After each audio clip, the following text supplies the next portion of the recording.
Ya lo sabéis, la llamada inteligencia artificial de hoy en día se basa principalmente en el Deep Learning, el aprendizaje profundo.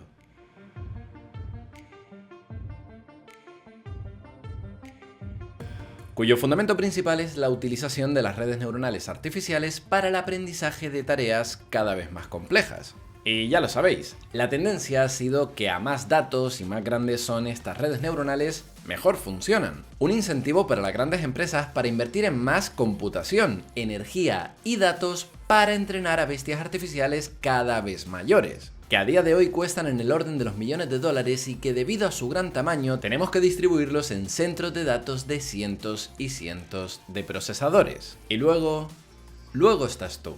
Sí, tú.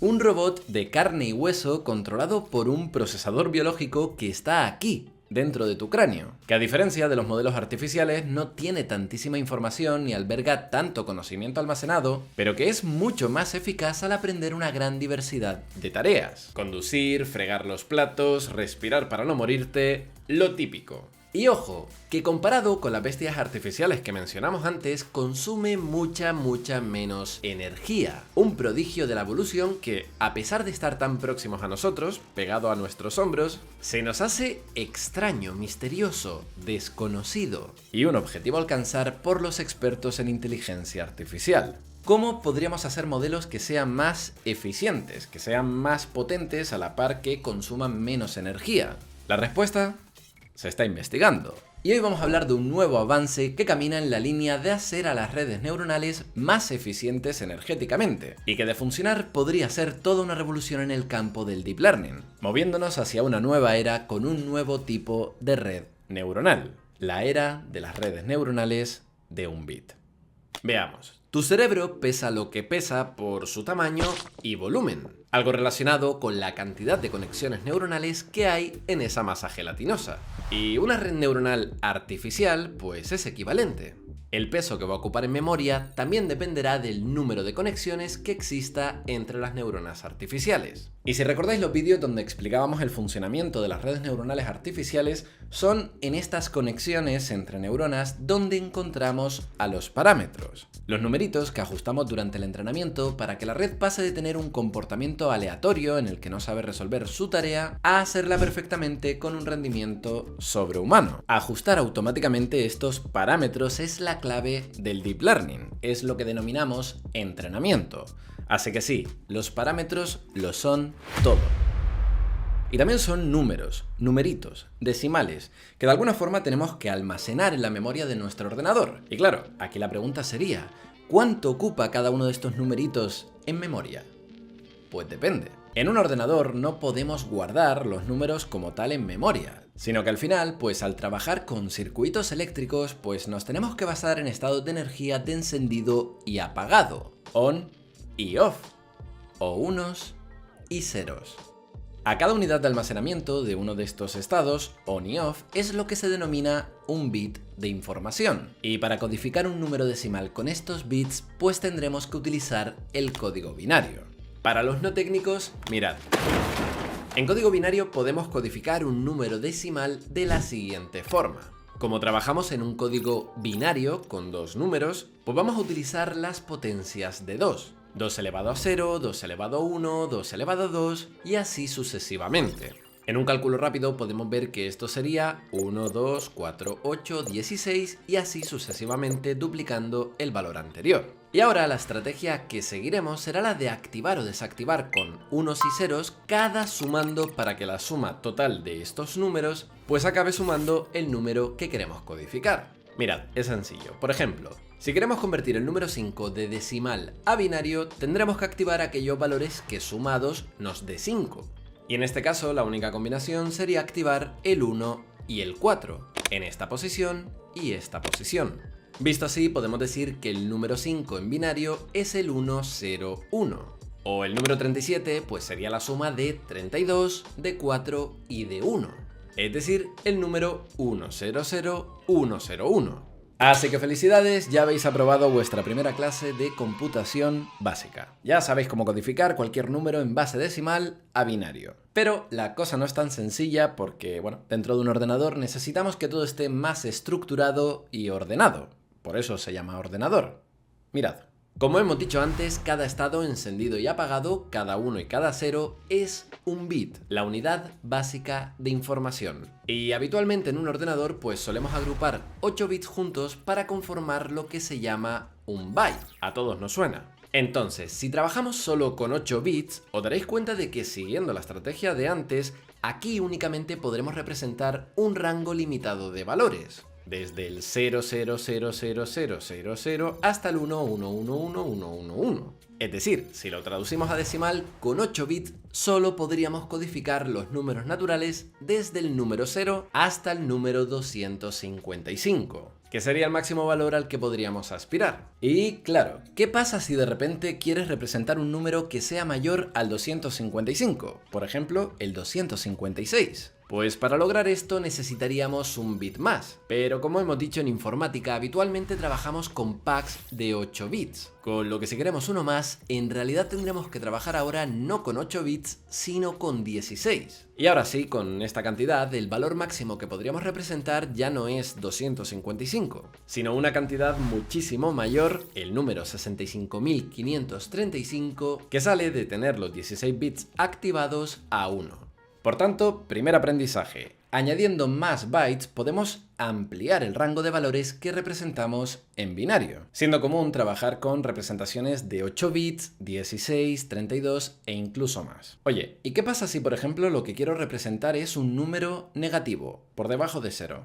¿Cómo lo consigo? Pues aquí viene otro concepto fundamental de la informática y es el cómo podemos llegar a consensuar diferentes agrupaciones de bits para así representar distintos tipos de datos. Si queremos un número negativo, pues podemos consensuar un tipo de representación donde usaremos todos estos bits de aquí para representar al número entero, igual que antes. Pero donde el último bit, sin embargo, lo vamos a dedicar para representar el signo. Si está desactivado a 0, el número resultante lo interpretaremos como un número positivo. Y si está activado a 1, el número será negativo. Si os fijáis, ahora con esta nueva representación, el valor mínimo que podemos representar es el menos 127 y el máximo valor el 127 en positivo. ¿Lo veis? Y jugando a agrupar los bits de diferente forma e interpretando qué significa esa agrupación, pues podemos encontrar un montón de tipos de datos diferentes. Por ejemplo, tal y como hemos visto, una de las representaciones más sencillas que existen es la que utiliza todos los bits disponibles exclusivamente para representar números enteros positivos. A esta se le conoce como uint8 por utilizar 8 bits para representar números enteros sin signo. Y también tendríamos uint16 o uint32 para aquellas representaciones que utilizan mayor número de bits, para conseguir un mayor rango numérico. Como hemos visto, también tenemos representaciones para números enteros positivos y negativos, también con 8, 16 o 32 bits. Y luego, claro, pues existen representaciones más complejas y avanzadas para representar a tipos de datos que son más complejos y avanzados, como por ejemplo los números con parte decimal. Seguramente aquí a muchos os sonarán representaciones como float8 o fp8, float16 o float32, tipos de datos que suelen ser el estándar para la representación de números decimales como los parámetros de una red neuronal artificial. Y aquí no vamos a entrar a explicar cómo viene representado un tipo float, pero sí quiero que entendamos que la cantidad de bits que dediquemos para su representación, 8 bits, 16 o 32, pues nos va a permitir, como sucedía antes, representar un mayor rango de números. Algo que en el caso de los números con parte decimal también afectará a su precisión, es decir, a cuántos dígitos podremos representar de la parte decimal. Típicamente, a mayor número de bits dediquemos, pues más precisa podrá ser la parte decimal, que como sabéis, con este tipo de números podría incluso llegar a tener infinitos valores si el número fuera irracional. Y claro, en el fatídico caso de que no contáramos con suficiente precisión, pues nos va a tocar redondear el número hasta donde sea necesario. Claro, contar con más o menos representación pues es una movida. Una movida porque existen casos donde contar con una representación numérica muy precisa es fundamental. ya que si no, la aproximación por redondeo en alguna computación pues podría afectar drásticamente al resultado final. Ámbitos como el científico o el de la ingeniería, en medicina, criptografía, situaciones donde se requieren cálculos y simulaciones precisas. Ahí contar con representaciones de datos que dediquen el número de bits necesarios será fundamental. Por tanto, aquí la respuesta evidente de muchos pues sería decir, oye, mira, si a más bits más precisión y a más precisión menos problemas, pues cojamos siempre la opción con más bits, ¿no? Y por supuesto, la cosa no es tan sencilla, porque la otra cara de la historia es que a mayor número de bits utilicemos, pues más recursos computacionales vamos a tener que dedicar. Para empezar, memoria. Pregunta: ¿por qué llama 3 cuando os lo descargáis en vuestro equipo el archivo pesa 8 GB y no 8 megas o 200 terabytes? Pues ya lo hemos dicho antes, principalmente el culpable del tamaño de una red neuronal lo va a determinar el número de parámetros. Cada parámetro será un numerito en decimal que habitualmente viene representado en FP32, es decir, una representación numérica que utiliza 32 bits. Si multiplicamos estos 32 bits, estos 4 bytes, por cada uno de los parámetros del modelo, pues nos aproximaremos al tamaño en memoria que ocupará esta red neuronal.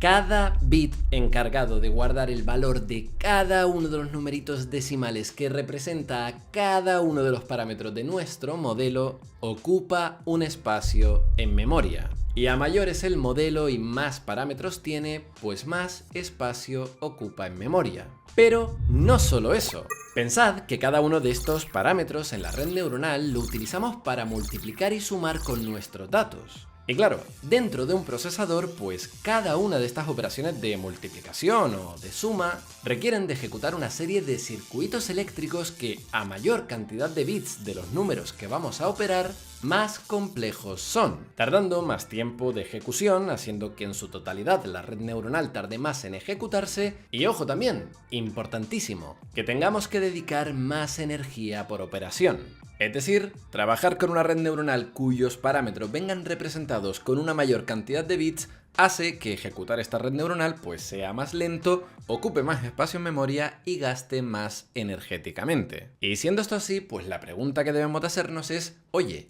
¿cómo podríamos solucionar esto? Pues aquí es donde en los últimos años las técnicas de cuantización han ganado un gran protagonismo. Y la idea es sencilla. A lo mejor en un laboratorio de inteligencia artificial ya han entrenado a una red neuronal originalmente en representación FP32, usando 32 bits. Pero, oye, ¿pasaría algo si de repente yo cojo y cambio cada parámetro a una representación con menos bits? Felicidades, acabamos de aplicar una cuantización.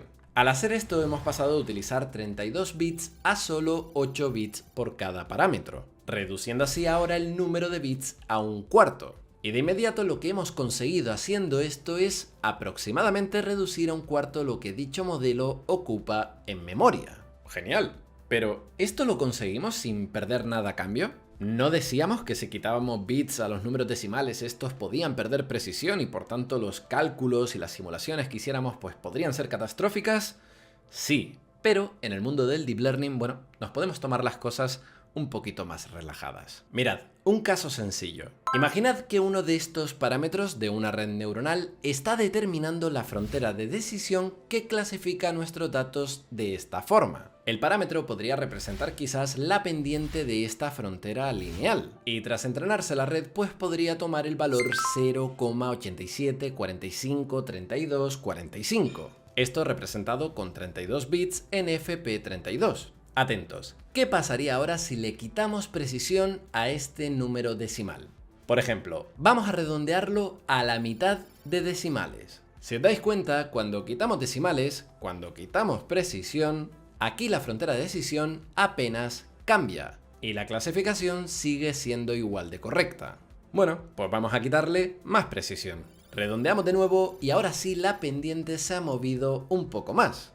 Y sí, ahora podemos decir que hemos perdido un poco de precisión al tener ahora un nuevo error que antes no teníamos. Pero si nos damos cuenta, a pesar de ese error, el resto pues sigue funcionando bastante bien. Y será al seguir quitándole precisión que ahora sí habremos hecho de nuestro clasificador un desastre. Lo que ha pasado es que buscando ahorrar memoria quitando tanta precisión a nuestros parámetros, ahora sí hemos deteriorado notablemente el rendimiento de nuestro clasificador.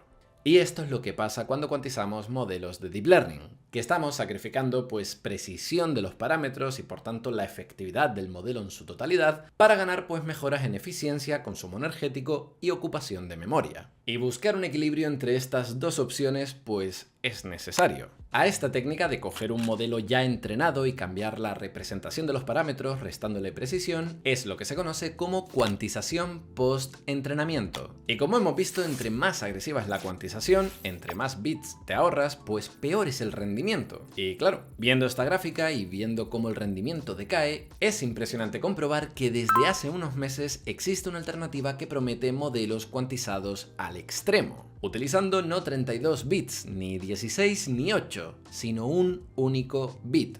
Modelos con parámetros codificables en un único bit y que aparentemente no tienen pérdidas drásticas de rendimiento. Un tipo de modelo que, como podéis imaginar, pues puede suponer un antes y un después del mundo del Deep Learning. Por si no ha quedado claro, aquí no estaríamos hablando de redes neuronales que codifiquen sus parámetros en formato FP32 o FP16 en decimales.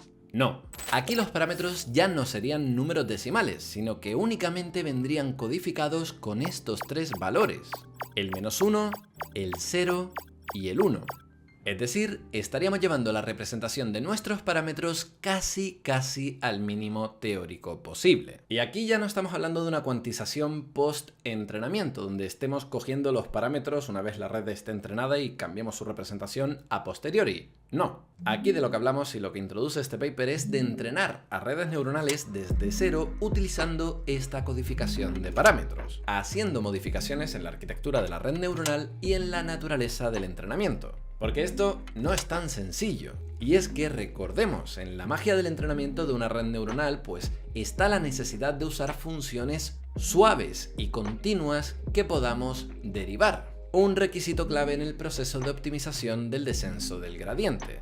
Y claro, si de repente trabajamos con representaciones discretas de los parámetros que toman valores de -1 a 0, de 0 a 1 de golpe, pues a lo que nos enfrentamos son a entrenamientos mucho más inestables. Y aún así el equipo de Microsoft tras este trabajo lo ha conseguido, y en un paper del pasado mes de febrero presentaron BitNet 1,58b, la demostración de que han podido entrenar a un enorme modelo del lenguaje tipo Transformer con parámetros de -1, 0 y 1. ¿Los resultados? Mirad, si lo visualizamos en esta gráfica podemos comparar el rendimiento de varios modelos Llama, según su tamaño, contra el modelo BitNet. Y viendo la gráfica es súper interesante comprobar que no solo hay una mejora significativa en términos de ocupación de memoria, sino que además las dos gráficas divergen según más grande es el modelo. Es decir, entre mayor es el modelo que entrenamos, más ganancias tenemos. Y visto así, sabiendo que la tendencia en el Deep Learning es entrenar modelos cada vez más grandes, pues estos son muy buenas noticias. Además, este patrón se replica con otras magnitudes importantes que hemos ido comentando, como por ejemplo la latencia de inferencia. Qué tan rápido el modelo pues genera los tokens. Y siendo en el caso del modelo de mayor tamaño que han entrenado, el de 70.000 millones de parámetros, la diferencia 4 veces más rápido. Y de la misma forma también ocurre con la gráfica del consumo energético, donde el ahorro por usar BitNet, además de ser 4 veces más rápido y ocupar 7 veces menos en memoria, además es 40 veces más eficiente energéticamente. 40 veces. Y en este punto me quiero parar porque es muy interesante, ya que el ahorro energético de BitNet, haciendo la factura 40 veces más barata, no solo proviene de que al usar menos bits en las operaciones, pues estas sean energéticamente más baratas, que también, sino que además en este paper hay una decisión de diseño súper interesante, y es, oye, ¿por qué para los parámetros han cogido valores de -1, 0 y 1? ¿Por qué no han cogido, por ejemplo, -3, 0 y +3? Fijaos, ya en este punto de la película todos tenemos que conocer que el papel que juegan los parámetros en cada neurona es el de primero multiplicarse por los datos de entrada y luego sumar ese resultado antes de pasar por la función de activación. Así funciona una red neuronal, y además este es un proceso que se va a repetir un montón de veces, por cada dato, por cada neurona, por cada capa, multiplicar y sumar. Pero si de repente hacemos que nuestros parámetros sean +1, -1 y 0, entonces ocurre la magia. Porque lo que acabamos de lograr es que lo que antes era multiplicar y sumar, ahora se convierta simplemente en la suma o resta de las variables de entrada.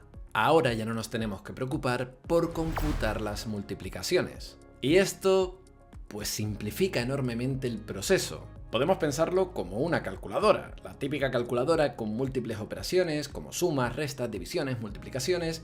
Internamente, para implementar todas estas operaciones, pues los circuitos tienen que ser más complejos. Y dependiendo de su complejidad, pues hay operaciones con un mayor consumo energético, más costosas. Y la alternativa a esto es contar ahora con una calculadora que simplifique el proceso, donde solo tengamos que hacer sumas y restas. Algo que a nivel computacional pues podemos resolver de forma muy sencilla, ajustando los signos de los sumandos según el valor del parámetro. Y esto hace que computar a una de estas neuronas artificiales de un bit pues sea mucho más eficiente energéticamente. Las bitnets son muy prometedoras, casi tan prometedoras como difíciles de pronunciar. Bitnets, cuesta muchísimo, se traba la lengua. Y la buena noticia es que esto no se queda como un resultado aislado conseguido por una única compañía, sino que ya empiezan a aparecer organizaciones que han conseguido replicar los resultados de este paper. Y aunque aún falta más evidencia para dar por bueno los resultados de este paper y el inicio de esta revolución, tened claro que en los próximos meses vamos a seguir viendo avances. Pero además de esto también queda trabajo por hacer en otra parte del stack tecnológico actual. Y es que tal y como indican los autores al final del documento, este trabajo abre la necesidad de contar con nuevo hardware. Hardware diseñado específicamente para ejecutar y exprimir al máximo este tipo de arquitecturas. Ya que como vimos en el vídeo sobre Nvidia, la computación actualmente se está convirtiendo en el principal cuello de botella de la inteligencia artificial.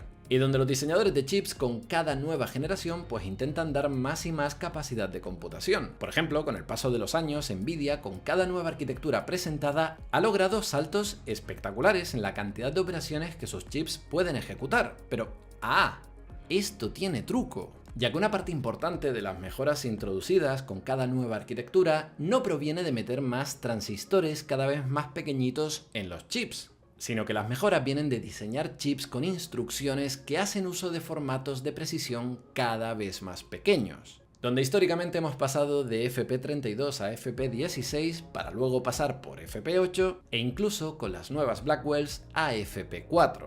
Es decir, una vez más, estamos cediendo precisión para ganar potencia. Y claro, con la reciente salida de arquitecturas como Blackwell que llegan a niveles de precisión de FP4, había quienes se preguntaban si realmente se podía entrenar y ejecutar a una inteligencia artificial con esos niveles de precisión. Vamos, que la gente se estaba preguntando si a lo mejor Nvidia se había pasado apostando por niveles de cuantización tan agresivos donde a lo mejor nuestra inteligencia artificial pues no iba a funcionar bien.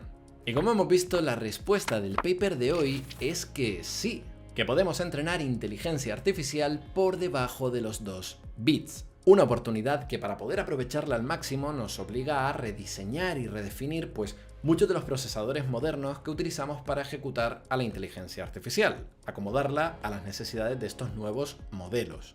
Y una oportunidad que seguramente viejos y nuevos competidores del mercado de los procesadores van a aprovechar en los próximos años. Todo esto para explorar y transitar un nuevo camino muy prometedor que se abre en el horizonte hacia inteligencias artificiales mucho más potentes y mucho más eficientes. Un camino que, como promete el título de este paper y también de este vídeo que te lo ha explicado, podría suponer el comienzo de la era de los modelos del lenguaje de un bit.